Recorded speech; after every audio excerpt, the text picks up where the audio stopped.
মাছৰে ভালে পাওঁ মোৱা খলিহনা শাকৰে ভালে পাওঁ পালেং লফা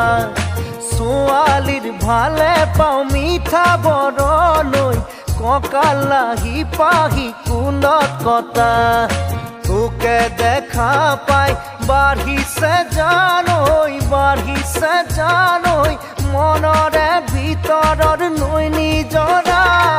মাছৰে ভালে পাওঁ মোৱা খলিহনা শাকৰে ভালে পাওঁ পালেং লফা